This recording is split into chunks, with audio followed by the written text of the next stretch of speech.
नमस्कार, आप देख रहे हैं केकेडी न्यूज में आपके साथ रितिका थपलिया। स्वागत है आप सभी का हमारे साथ हमारे इस खास कार्यक्रम में जुड़ने के लिए। मुद्दे की चर्चा में आप सभी का स्वागत है हमारे साथ इस खास कार्यक्रम में जुड़ने के लिए।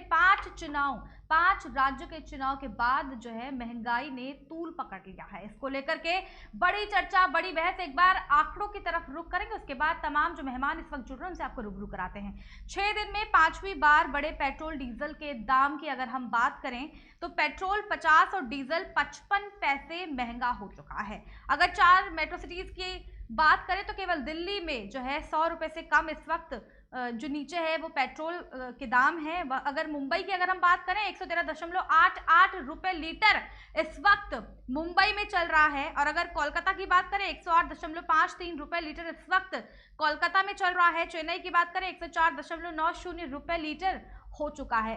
तो लगातार इसको लेकर के केकेडी न्यूज भी लगातार चर्चा कर रहा है। इन्हीं बड़े सवालों के साथ आज की इस बड़ी बहस की शुरुआत करेंगे। तमाम राजनीतिक दल इस वक्त हमारे साथ में जुड़ रहे हैं। आइए उनसे आपको रूबरू कराते हैं। हमारे साथ भारतीय जनता पार्टी से अमित पवार सिंह जुड़ रहे हैं। आपका बहुत स्वागत हमारे साथ इस खास कार्यक्रम में जुड़ने के लिए। कांग्रेस पार्टी से हमारे साथ में धनंजय पांडे जी जुड़ रहे हैं। आपका बहुत स्वागत हमारे साथ इस खास कार्यक्रम में जुड़ने के लिए। हमारे साथ समाजवादी पार्टी से हसन अली इस वक्त जुड़ रहे हैं। आपका बहुत स्वागत हमारे साथ इस खास कार्यक्रम में जुड़ने के लिए। वरिष्ठ पत्रकार संजीव गुप्ता इस वक्त हमारे साथ में जुड़ रहे हैं। आपका बहुत स्वागत हमारे साथ इस खास कार्यक्रम में जुड़ने के लिए। समाज सेवी एस नोवानी इस वक्त हमारे साथ में जुड़ रहे हैं। आप सभी का बहुत स्वागत हमारे साथ इस खास कार्यक्रम में जुड़ने के लिए। सबसे पहले भारतीय जनता पार्टी के पास में आ रही हूं अमित पवार सिंह जी। सबसे बड़ा सवाल, 5 राज्यों में चुनाव के बाद आखिर महंगाई ने इतनी तूल क्यों पकड़ ली है? लगातार कांग्रेस पार्टी का जमकर हमला, जमकर आरोप भी आपके ऊपर लग रहे हैं बीजेपी। अमित जी, ऐसा बिल्कुल भी नहीं है। पहले तो आप सभी को मैं सभी राज्यों में चुनाव परिणाम जो आए हैं उसके लिए मैं आप लोगों को ढेर सारा शुभकामना देता हूं। ऐसा बिल्कुल भी नहीं है। आप उत्तर प्रदेश को ही देख लीजिए। उत्तर प्रदेश में कितनी महंगाई है आप बता दीजिए ना हमको, या जो हमारे साथी जुड़े हुए हैं वो हमको बताएं। उत्तर प्रदेश में विकास की गंगा बह रही है पिछले 5 सालों से। अभी गंगा ये बहने का एकदम तुल पकड़ लिया है। विकास के ही पथ पे पूरा उत्तर प्रदेश, जहां जहां भारतीय जनता पार्टी की सरकार है वहां वहां आप देख लीजिए। रही बात महंगाई की, तो महंगाई कहाँ है? महंगाई आप देख लीजिए ना। तो मतलब ये आंकड़े झूठे हैं क्या अमित पवार जी? ये आंकड़े जो है ये झूठे हैं क्या? दिन प्रतिदिन महंगाई जो है बढ़ती जा रही है। 6 दिन में 5वीं बार पेट्रोल डीजल के दाम बढ़ चुके हैं। ये महंगाई नहीं दिख रही क्या आपको? ये तो बिल्कुल सही आपने कहा है। तो इसी की तो बात कर रहे हैं। महंगाई नहीं दिख रही है। नहीं, बिल्कुल आपकी बात सही है। आपकी बात का मैं स्वागत करता हूँ। आप समय के हिसाब से आप देख लीजिए तो हमको नहीं लगता है कि विशेष कोई महंगाई बढ़ी हुई है। इससे ज्यादा कांग्रेस शासित प्रदेशों में भी देख लीजिए आप, वहाँ का क्या व्यवस्था है। इसके पहले कांग्रेस सरकार में रही है, वहाँ आप उस समय भी आंकड़ा उठा के देख लीजिए कि कितने चरण पे महंगाई हुआ करते थे। हम लोग जाते थे, मैडम इनको जवाब देना बहुत जरूरी है। मैडम जवाब देना जरूरी है कि कांग्रेस जब सत्ता में थी 35 से 70 रुपए लीटर डीजल मिलता था। 70 रुपए लीटर डीजल मिलता था। लेकिन आज जब इनकी सरकार है, हमारी सरकार में, आपकी सरकार में लोग 2-2 दिन से लाइन लगाते थे। भाई साहब, आपके सरकार में मैं आपको अवगत करवाना चाहता हूँ, गैस सिलेंडर के लिए हम लोग 1 दिन पहले से लोग लाइन लगाते थे। कार्यकर्ता परेशान, जनता परेशान होते थे। 4 राज्यों में जब आपने सरकार बनाई तो आपने एक ही बार बढ़ाना स्टार्ट कर दिया। ऐसा बिल्कुल भी नहीं है। ऐसा बिल्कुल भी नहीं है। ये आपकी सोच है। ये विपक्ष के लोगों की सोच है। ये आम जनता की सोच नहीं है। विकास दिख रहा है, महंगाई बढ़ नहीं रही है। आपने पहले कहा, उसके बाद फिर जो है कि आप नहीं, ऐसा हमने कतई नहीं कहा कि महंगाई बढ़ रही है, विकास दिख रहा है। आपको मैं अवगत करवा देना चाहता हूँ, सर्वाधिक अगर आप उत्तर प्रदेश से हों, एक तो बात सही है कि विशेष महंगाई नहीं बढ़ी है जमाने के हिसाब से। और आपके ही सरकार में उस समय जनता लाइन लगाती थी गैस सिलेंडर के लिए। भाई साहब एक एक करके सवाल पूछेंगे, एक एक करके जवाब लेंगे, क्योंकि बहुत सारे सवाल हमारे पास में है, समय भी हमारे पास बहुत अच्छा यहाँ पर है। धनंजय जी कांग्रेस पार्टी से हमारे साथ में जुड़े हुए हैं। इसी बड़े सवाल के साथ आपके पास में आ रही हूँ। लगातार कांग्रेस का हमला हो रहा है, हल्ला बोल रही है कांग्रेस भारतीय जनता पार्टी के ऊपर, राज्य से लेकर केंद्र तक लगातार जो है हल्ला बोल रही है, प्रदर्शन चल रहे हैं। किस तरीके से देख रहे हैं इस महंगाई को धनंजय जी? वहीं भारतीय जनता पार्टी की प्रचंड बहुमत की सरकार, ऐतिहासिक जीत भारतीय जनता पार्टी ने हासिल की है। धनंजय पांडे जी। जी मैडम, अभी इन्होंने अपने घोषणा पत्र में इन्होंने कहा था कि गैस सिलेंडर फ्री दिया जाएगा, गैस सिलेंडर फ्री दिया जाएगा। आज कहाँ गैस सिलेंडर, 50 रुपए बढ़ा दिए गैस सिलेंडर में। डीजल पेट्रोल के दाम लगातार बढ़े हैं, अभी 4 से 5 दिनों में लगभग 5 रुपए के आसपास बढ़ गए हैं। और ये 4 राज्यों में जब सरकार बनी, ये हिमाचल में जब आ रहे थे तो सीधे 12 रुपए कम हो गया था। अब जब 4 राज्यों में सरकार बनी तो ये लगातार मूल्य वृद्धि कर रहे हैं। और कांग्रेस की अगर बात करिएगा तो कांग्रेस हर समय आम जनमानस के साथ, इस देश के युवाओं के साथ, नौजवानों के साथ लगी हुई है, खड़ी हुई है। अनवरत संघर्ष जारी रहेगा। अभी गुजरात में भी राष्ट्रीय अध्यक्ष की गिरफ्तारी हो गई है। कांग्रेस यहाँ खड़ी नहीं हुई है भाई साहब। आपको मैं अवगत करवा दूं, अगर कांग्रेस खत्म हुई होती तो कांग्रेस जानकारी जुटा लीजिए कांग्रेस। लेकिन इससे पहले आज 8 मुख्यमंत्री, 6 मुख्यमंत्री रहे हैं, 8 बार 6 मुख्यमंत्री। आप जानकारी जुटा लीजिए इसी उत्तर प्रदेश में। आज नहीं है ना आप जानकारी? अरे आज नहीं है। इससे मैं यही आरोप आपके ऊपर कह सकता हूँ, मैं यही आरोप आपके ऊपर कह सकता हूँ कि आप भी पहले नहीं थे, आप भी पहले नहीं थे। मैं यही आरोप आपके ऊपर कह सकता हूँ, यही आरोप आपके ऊपर भी कह सकता हूँ, आप भी पहले नहीं थे। ठीक है, मैं लौटूंगी आप दोनों के पास, मैं लौटूंगी। एक मिनट को जवाब लीजिए। इनको जवाब देना जरूरी है कि जब विपक्ष में नेता नहीं था ना, तो अटल बिहारी वाजपेयी को इंदिरा गांधी जी ने विपक्ष में बैठाया था, याद कर लीजिए। कहाँ हैं आप? ये उस समय भी अटल जी ने कहा था कि आपके जैसे हंसने वाले लोग जो थे, 2 सीटें लेके 2 सीटें लेके भी अटल जी ने कहा था। आज देखिए अटल समय आपके भी 2 सीटें थी उस समय, पहले भी 2 सीटें थी। विपक्ष में जीत नहीं पाए थे अटल बिहारी वाजपेयी, विपक्ष में इंदिरा गांधी जी ने बैठाया था उनको। मानिए ना इस चीज को। देखिए विपक्ष में बैठाने की आपको जानकारी जुटानी पड़ेगी। आपकी बात, आपको जानकारी जुटानी पड़ेगी। नहीं, ऑलरेडी मुझे जानकारी है कि जानकारी की हमको जरूरत जुटाने की जरूरत नहीं है। नहीं मैं अवगत करवा रहा हूँ आपके ऊपर। आप हंस नहीं सकते, आप जो हंस रहे हैं, ठीक है, आज हंस रहे हैं। ठीक है, मैं लौटूंगी आप दोनों के पास। अपने भी दिन याद कर लीजिए। पार्टी से हमारे साथ में जुड़े हुए हैं अमित पवार जी, हमारे साथ भारतीय जनता पार्टी से जुड़े हुए। मैं लौटूंगी आप दोनों के पास, लेकिन उससे पहले समाजवादी पार्टी के पास में आ रही हूँ। हसन अली जी, इसी बड़े सवाल के साथ आपके पास में आ रही हूँ। 5 राज्यों में भारतीय जनता पार्टी की ऐतिहासिक जीत, चुनाव के परिणाम आते ही महंगाई इतनी तेजी से बढ़ गई है, इसको लेकर के किस तरीके से, क्या कुछ कहेंगे? समाजवादी पार्टी किस तरीके से इसको देख रही है? हसन जी, आपकी आवाज क्लियर नहीं आ रही है हसन अली जी।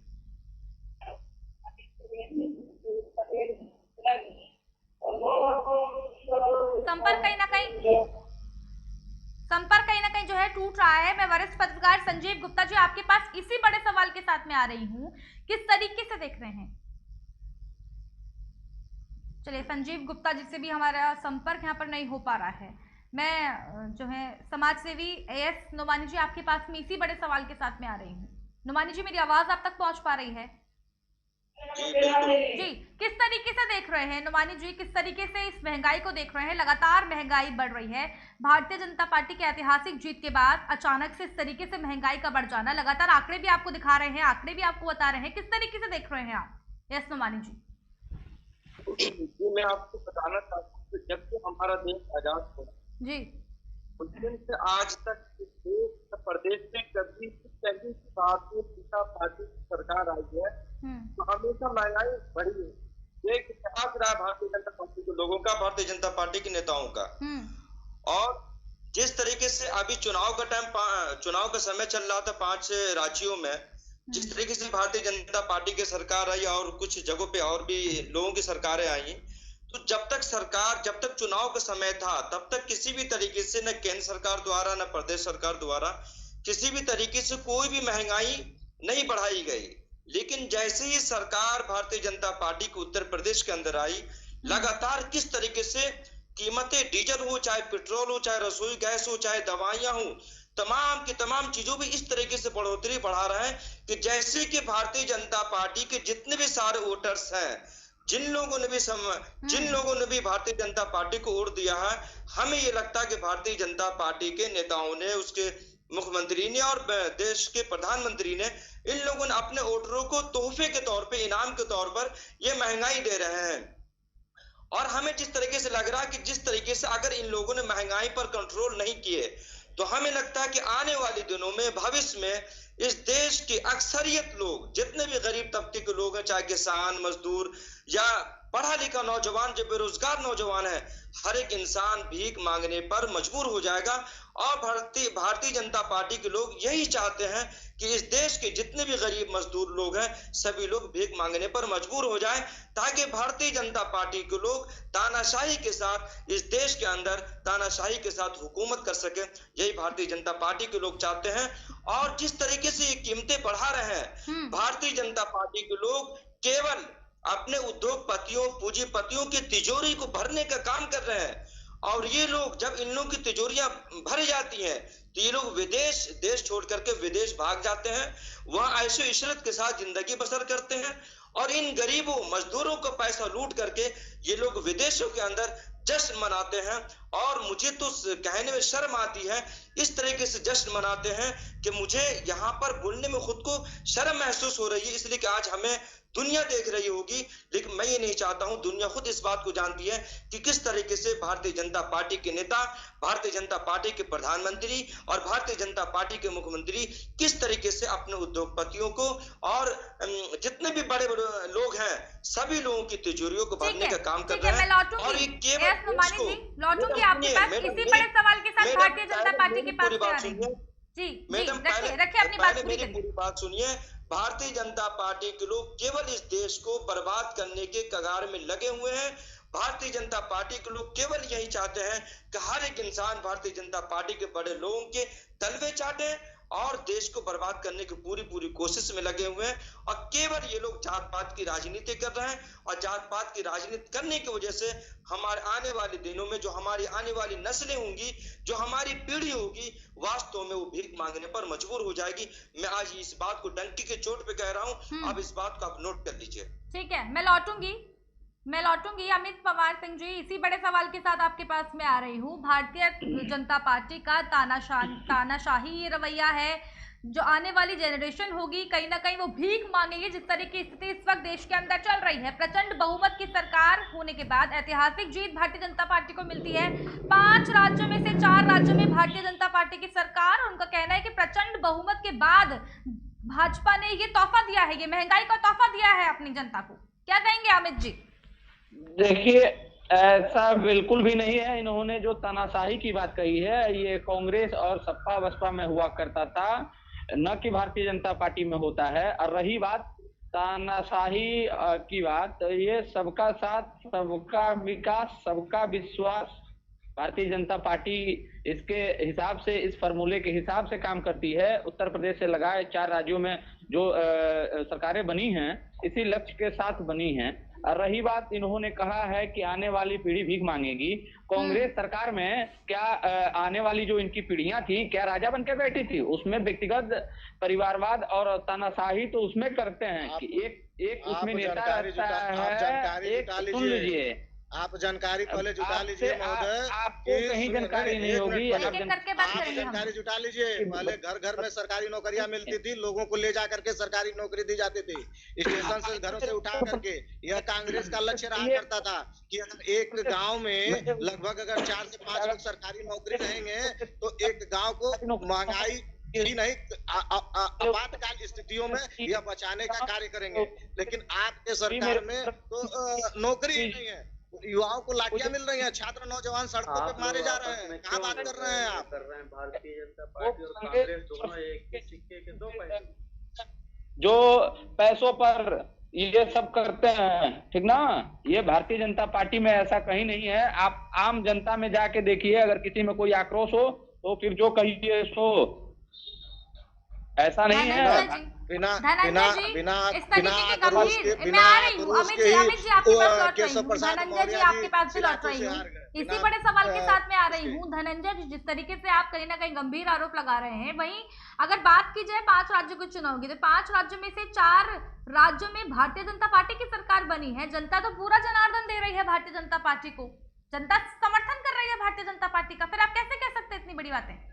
धनंजय जी, फिर लौट रही हूँ अमित। नहीं, कहीं न कहीं ये तानाशाही रवैये के हिसाब से यह सत्ता में आने का प्रयास किया जा रहा है। ईवीएम जनता ने वोट किया है धनंजय जी, जनता ने वोट किया, आप जनता के वोट पर सवाल कर रहे हैं क्या? एकदम बिल्कुल। 5 राज्यों में से एक ही राज्य में आप अपनी सरकार बनाने जैसे स्थिति कांग्रेस की नहीं रही, उसके बाद जहां ऐतिहासिक जीत भारतीय जनता पार्टी के हुई है, आप वहां पर सवाल उठा रहे हैं सर। रखिए। अब तो ये मैम इस पे मैं ज्यादा कुछ नहीं वो कर सकता हूँ, शीर्ष नेतृत्व ही इस पे कर सकती है। मैं बहुत ज्यादा इस पे कुछ नहीं डिस्कस कर सकता हूँ। अगर महंगाई की बात होगी तो राज्यों में मैं आपको अवगत करवाना चाहता हूँ, माफी चाहता हूँ। 4 राज्यों में भारतीय जनता पार्टी की सरकार बनी है, तो वहां तो आपके द्वारा कहा गया है कि ईवीएम हैंग हो गया है, तो क्या एक राज्य में जो सरकार बनारस की घटना भूल गए? बनारस की घटना भूल गए? नहीं, सुनिए, बनारस की घटना भूल गए, सोनभद्र की घटना भूल गए, एसडीएम की गाड़ी में पकड़ी गई। अरे क्यों नहीं एक करके बात करेंगे हम। आप जानकारी जुटा लीजिए, उस वीडियो को चलने नहीं दिया गया, फेसबुक सोशल मीडिया पे बैन कर दिया गया उस वीडियो को।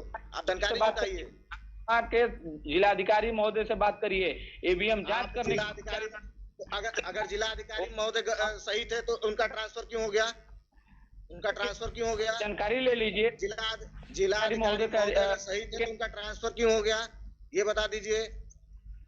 देखिए, ट्रांसफर की प्रक्रिया हमेशा से चली आ रही है, कोई नया किसी का ट्रांसफर नहीं हुआ है। जब मामला पकड़ा जाता है, कहीं अधिकारी मुंह न खोल दे, इसके वजह से ये सारे काम खेल हुए हैं। उत्तर प्रदेश से हटा के कहीं दूसरे जगह कर दिया गया है क्या? आप हमको बताइए। मैंने ये नहीं कहा, ट्रांसफर हुआ ना वहाँ से, विवादित जिले से तो हटाए गए ना, विवादित जिले से हटाए गए ना, उस समय विवादित हुआ मामला उनके कार्यकाल में। कहीं भी कोई घटनाएं होती हैं तो वहाँ यही ऑप्शन होता है कि वहाँ अधिकारी को हटा दिया जाता है। मुजफ्फरनगर दंगे जब हुए, हटा दिया जाता है तो आखिर सही थे तो उनको रोकना चाहिए ना, उनका जांच होना चाहिए ना। बदला हुआ था, जहाँ विवाद होता है वहाँ अधिकारियों को इधर। मैं लौट रही हूँ आप लोग के पास। हमारे साथ में समाजवादी पार्टी से हसन अली जी इस वक्त जुड़ गए हैं। स्वागत है आपका हसन अली जी हमारे साथ इस खास कार्यक्रम में जुड़ने के लिए। समाजवादी पार्टी की अगर बात करें, किस तरीके से देख रही है लगातार 5 राज्यों के निर्णय के बाद, चुनावी परिणाम के बाद, जिस तरीके से जो महंगाई है वो तूल पकड़ती हुई नजर आ रही है, किस तरीके से देख रहे हैं? वही कांग्रेस का लगातार हल्ला यहाँ पर हो रहा है, अखिलेश यादव भी लगातार जो है भारतीय जनता पार्टी की सरकार पर निशाना साध रहे हैं। हसन अली जी, सबसे पहले मैं सभी राज्यों के मुख्यमंत्रियों को बहुत बहुत शुभकामनाएं देता हूं जी, और खासकर उत्तर प्रदेश के मुख्यमंत्री श्री योगी आदित्यनाथ को बहुत बहुत शुभकामनाएं कि 5 साल उनका पिछला 5 साल जो बीता है वो समाज से नफरत के लिए ही पहचाना जाएगा। हमेशा ये इतिहास में लिखा जाएगा कि समाजवादी पार्टी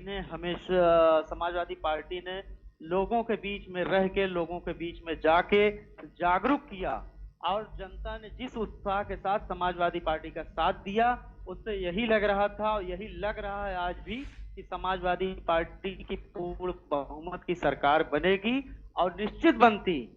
हम ईवीएम का दोष जरूर देते हैं, अधिकारियों का दोष देते हैं, हम कतई जो है मानते नहीं, मगर संवैधानिक तौर पे हमको मानना पड़ेगा। मैं श्री योगी आदित्यनाथ जी को मुबारकबाद देता हूं, मगर उसके साथ ये भी कहता हूं कि माननीय पूर्व मुख्यमंत्री, राष्ट्रीय अध्यक्ष समाजवादी पार्टी श्री अखिलेश यादव जी को बहुत बहुत शुभकामनाएं। विपक्ष का नेता उन्हें चुने जाने पर अब समाजवादी पार्टी की नीतियों के साथ साथ जनता के सारे उसूली काम को, जनता के सारे अच्छे कार्यों को विधानसभा में पुरजोर तरीके से उठाने का कार्य समाजवादी पार्टी के राष्ट्रीय अध्यक्ष जी करेंगे, स्वयं करेंगे। चूंकि वो विधानसभा में नेता विपक्ष चुने गए हैं, अब जनहित के कार्यों के लिए लगातार वो प्रयास करते रहेंगे, ये पूरा विश्वास है। लेकिन भारतीय जनता पार्टी की नीतियां हमेशा समाज विरोधी रही है। लेकिन बीजेपी को इतना प्रचंड बहुमत मिला है। अगर आपके राज्य की बात की जाए, उत्तर प्रदेश राज्य की बात की जाए, ऐतिहासिक जीत भारतीय जनता पार्टी को मिली है। 5 में से 4 राज्यों में ऐतिहासिक जीत भारतीय जनता पार्टी को मिली है। इसका मतलब कि महंगाई का मुद्दा कहीं ना कहीं जनता नकार रही है। इस तरीके से आप लगातार, चाहे कांग्रेस की बात करें, आम आदमी पार्टी की बात करें, समाजवादी पार्टी की बात करें, आप लगातार जो है बीजेपी पर हमला बोल रहे हैं, लेकिन जनता तो नकार रही है तमाम मुद्दों को। सभी समुदाय को आप उठा के देख लीजिए, सभी समुदाय ने भारतीय जनता पार्टी का विरोध किया और वोट के साथ विरोध किया, वोट समाजवादी पार्टी को दिया।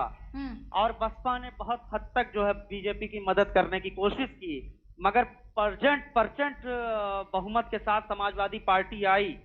मगर अधिकारियों ने और इनकी राजशाही सरकार ने मुसलसल जो है जनहित के कार्यों में बाधा डालते हुए अफसरान को सख्त हिदायत देकर, जैसे सबसे बड़ी मिसाल आप बनारस के डीएम को देख लीजिए, तत्काल प्रभाव से हटाया गया जब इतना ज्यादा दबाव पड़ा। मैं स्वयं समाजवादी पार्टी का जिला अध्यक्ष मजदूर सभा हूँ और हमारे अंबेडकर नगर में लोगों ने इतनी जागरूकता दिखाई, सपाइयों ने, कि 5 विधानसभा हमारे वहाँ समाजवादी पार्टी जीती। चूंकि मुसलसल हम लोग जो है ईवीएम की रखवाली में मुसलसल जो है टाइट थे, मुसलसल जो है लगे रहे और यहाँ से समाजवादी पार्टी 5 विधानसभा जीती। भारतीय जनता पार्टी का खाता नहीं खुला।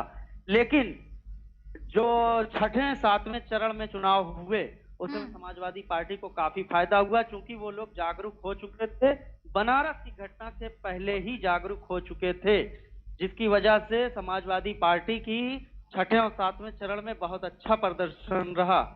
चलिए, समाजवादी पार्टी का जो भी प्रदर्शन रहा, एक मिनट हसन अली जी, समाजवादी पार्टी का जो भी प्रदर्शन रहा उसको थोड़ा साइड में रख करके एक बार महंगाई की तरफ हम बात करते हैं। आप लगातार जो है भारतीय जनता पार्टी पर सवाल उठा रहे हैं, लेकिन बार बार मैं सवाल वही कर रही हूँ कि आप कह रहे हैं कि जनता ने विरोध किया, लेकिन कहाँ जनता ने विरोध किया? प्रचंड बहुमत दिया है भाजपा को। आप मैडम ये देखिए कि जब समाजवादी पार्टी का जौनपुर से एक विधानसभा है, मैं आपको बता दूंगा बाद में किसी डिबेट में, वो 28,000 वोटों से लगभग 14 चरणों में जीतता हुआ 28,000 पहुंचा। लेकिन जब दोपहर में खाने का समय हुआ, लंच का समय हुआ, उसके बाद वहां के डीएम साहब ने लाठी चार्ज करवाया। उसके बाद जो है लगभग 250 वोटों से समाजवादी पार्टी का प्रत्याशी हार गया चुनाव। तो कहीं ना कहीं सिस्टम में गड़बड़ी है।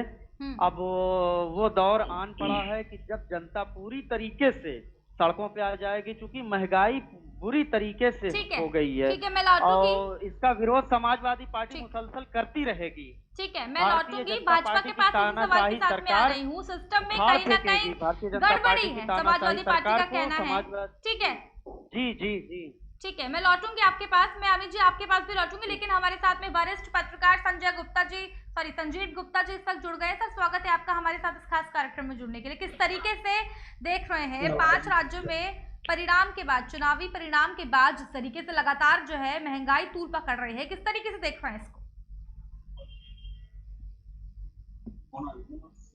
संजीव गुप्ता जी, आवाज पहुंच पा रही है? माइक अपना अनम्यूट करिए सर।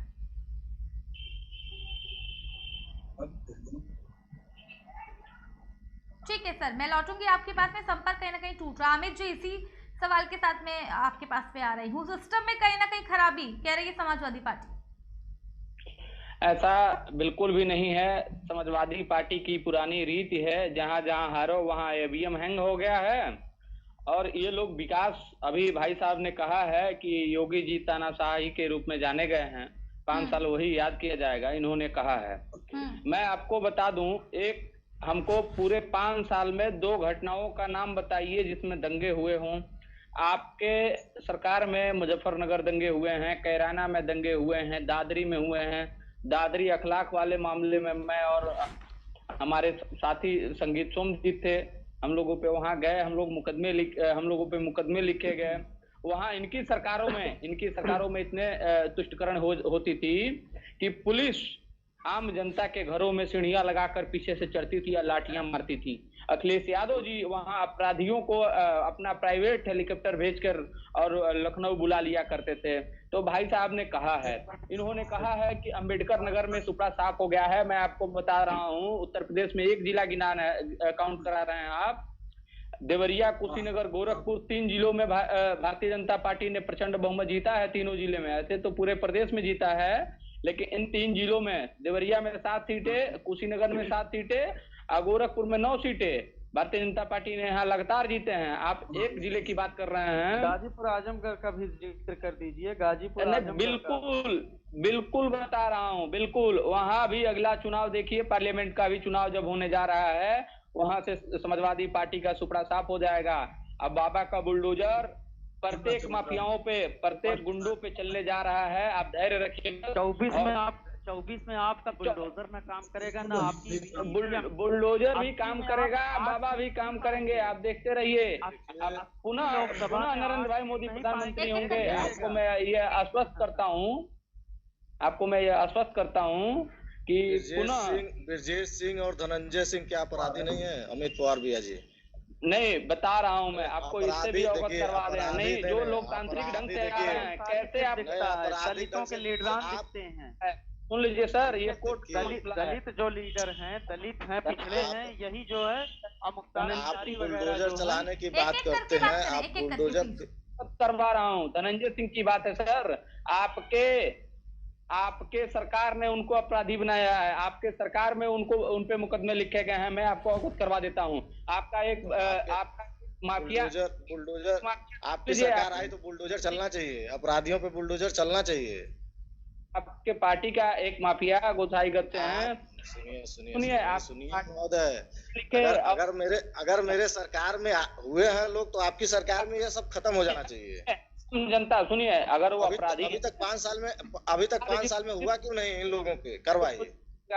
इन पे भूल गए क्या? अभी तो नाम बताया हूँ, भूल गए क्या?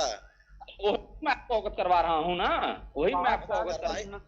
योगी जी काम क्या किए हैं ये बताइए। सिर्फ पिता काटने के अलावा योगी जी ने क्या 5-6 लाख बता दीजिए। दलित बच्ची का बलात्कार करके हत्या किया जा रहा है, हत्या की जा रही है, मुसलमानों को परेशान किया जा रहा है, दलित की बहन बेटियां महसूस नहीं। आप इसका जवाब दीजिए। 5 साल में योगी जी ने जानकारी जुटाइए। झांसी में एक बहन के साथ बलात्कार हो जाता है। अभी कुछ दिन पहले अभी अयोध्या में एक बच्ची का बलात्कार हो जाता है, उसको मार के फेंक दिया जाता है। यह न्यूज कहाँ अपराधी? यह न्यूज केवल आप ही के पास आई हुई है। अब मैं आपको बताता हूँ। मैं लौटूंगी आप दोनों के पास। एक बार हम आंकड़ों की तरफ चलेंगे। आप लोग मुद्दे को कहीं ना कहीं भटका रहे हैं। आज का मुद्दा हमारा महंगाई को लेकर के है। एक बार फिर से हम जो है आंकड़ों की तरफ चलेंगे। मई 2014 की अगर बात की जाए, जब भारतीय जनता पार्टी ने देश की कमान संभाली, मोदी जी ने देश की कमान संभाली, तो पेट्रोल में एक्साइज ड्यूटी 9 रुपए 20 पैसे लीटर थी। डीजल पर मात्र 3 रुपए 46 पैसे लीटर थी। लेकिन पिछले 8 सालों में अगर अब भारतीय जनता पार्टी ने जो है डीजल पर एक्साइज ड्यूटी 531% बढ़ाई है। वहीं अगर पेट्रोल की बात की जाए तो 203% बढ़ाई है। इस पर क्या कहेंगे अमित जी?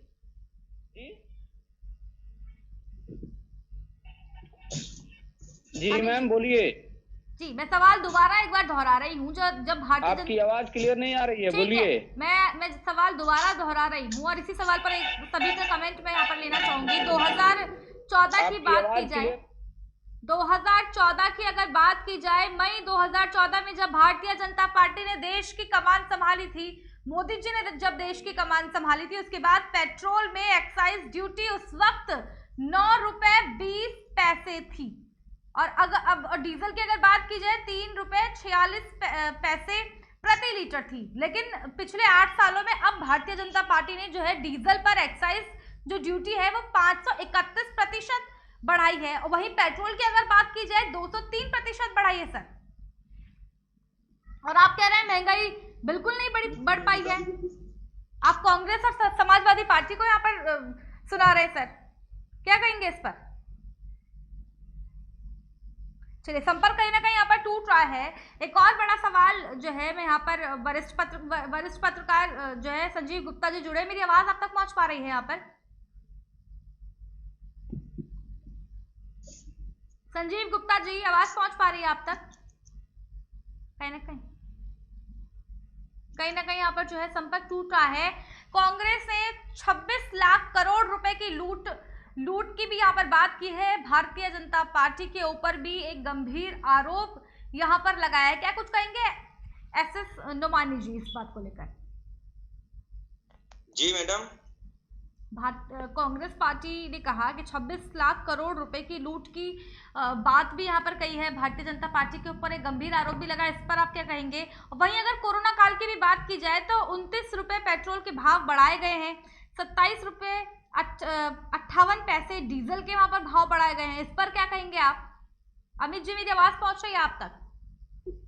जी मैडम, जहाँ ताल्लुक है कांग्रेस पार्टी का, जो उन्होंने आरोप लगाया भारतीय जनता पार्टी के ऊपर, तो ये तो एक छोटा सा आरोप उन्होंने लगाया। न जाने कितने सारे बड़े बड़े ऐसे आरोप है कि अगर वास्तव में जनता तक उसको उजागर कर दिया जाए, जनता तक उस मामले को पहुंचा दिया जाए, तो जनता तो रोड पे आकर के खड़ी हो जाएगी। तो कंपटीशन हो रहा है क्या आप लोगों के बीच में? नहीं, कांग्रेस और भाजपा के बीच में आरोपों का कंपटीशन हो रहा है क्या, कि हमने इतने आरोप करे, आपने इतने आरोप करे? कंपटीशन हो रहा है क्या सर, कि हमने इतने करे लेकिन उन्होंने उससे ज्यादा यहाँ पर आरोप लगाए हैं उनके ऊपर? इन्होंने हमारे ऊपर इतने लगाए लेकिन हम भी इतने लगा सकते हैं, हम भी इनके भ्रष्टाचार खोल सकते हैं, तो खोलते क्यों नहीं सर आप लोग आपस में? देखिए, भारतीय जनता पार्टी के जहां तक ताल्लुक है, इन्होंने कहा था कि नोटबंदी लगने से न जाने कितने सारे काले धन वापस आएंगे, न जाने कितने करोड़ों का घपला हुआ। एक भी काला धन वापस आया हो विदेश से, अगर एक भी काला धन वापस आया हो देश के अंदर, तो बताइए। कोरोना काल में न जाने कितने करोड़ रुपए प्रधानमंत्री के उसमें लोगों ने चंदा दिए, न जाने कितने पैसा कलेक्ट किया गया। आज तक उस पैसे का पता ही नहीं चला कि आखिर वो पैसा गया तो कहाँ गया। एएस नोमानी जी, जनता तो डिमोनेटाइजेशन का सपोर्ट कर रही है, नोटबंदी का सपोर्ट कर रही है, तभी तो प्रचंड बहुमत की सरकार मिली है भाजपा को एक बार फिर से। आप देखिए सर, बिल्कुल नहीं। तो इसमें एक जहां तक के इनकी सरकार आने का ताल्लुक है मैडम, इसमें न जाने बहुत एक लंबा गेम है जिसपे इंसान की सोच वहां तक जा ही नहीं सकती है। जिस तरीके से भारतीय जनता पार्टी के लोग जो चुनाव जीत रहे हैं, उनके क्या आंकड़े हैं, क्या स्टाइल है, क्या उनकी अदा है, अगर वहां तक इंसान पहुंच जाए तो बहुत बड़ी बात है। जनता इन्हें एक भी लायक नहीं कर रही है। अब क्यों सरकार बना रही है, केवल ये जाने और ईश्वर जाने। मैं नहीं कह सकता इस मैटर पे। इसलिए मुझे ही लगता है कि आज आप जिस फील्ड में निकल जाए, जहां जिस गली में निकल जाए, जिस रोड पे निकल जाइए, आप किसी से पूछिए कि बताइए किसकी सरकार बेहतर है, तो हर एक इंसान ये कहता समाजवादी पार्टी की सरकार अच्छी थी। लेकिन आज तक कोई बंदा ये कहने को तैयार नहीं है कि भारतीय जनता पार्टी की एक अच्छी सरकार है। हर एक इंसान गलत कहता है, लेकिन इसके बावजूद भी भारतीय जनता पार्टी जीत जाती है। उसके बावजूद भी भारतीय जनता पार्टी जीत जाती है। उसके बावजूद सरकार बन, इसका मतलब इसके पीछे कोई ना कोई बहुत बड़ा राज छिपा हुआ, जिसको हमें और आपको समझना बहुत मुश्किल का काम है मैडम। लेकिन आज हम लोग महंगाई पर बात कर रहे हैं। महंगाई का ताल्लुक तो इस तरीके से है कि हम लोग बुंदेलखंड के रहने वाले हैं। बुंदेलखंड में कोई ऐसा दिन नहीं है जिसमें बुंदेलखंड के 7 जिले से तकरीबन 10-20 लोग रोजाना अपनी गरीबी की वजह से, अपनी बेकसी की वजह से कम 15 से 20 लोग आत्महत्या करने पर मजबूर हो जाते हैं। और यहाँ तक कि इस तरीके से कि केवल इंसान खाने पीने तक का इंतजाम सही से नहीं हो पा रहा। बहुत सारे ऐसे लोग हैं जिसका आज भी राशन कार्ड नहीं बना हुआ, जिसको और भी आपको बहुत सारी ऐसी चीजें आपको बताऊं कि आपके रोंगटे खड़े हो जाएंगे। बहुत सारा ऐसा परिवार आज भी है जिसमें 10 लोग खाने वाले, एक इंसान केवल कमाने वाला है। लेकिन अगर वो इंसान किसी बीमारी की वजह से परेशान है या उसका एक्सीडेंट हो गया, तो आज किस तरीके से उस घर के अंदर किस हिसाब से इंसान, उनके बच्चे, उनके माँ बाप, उनके बीवी बच्चे किस हिसाब से अपनी जिंदगी बसर कर रहे हैं, अगर आप देखें तो उनके खड़े हो जाते हैं। ठीक है। हमारे साथ में एक बार वरिष्ठ पत्रकार संजीव धनंजय जी इस वक्त जुड़ गए हैं। मेरी आवाज आप तक पहुंच पा रही है सर?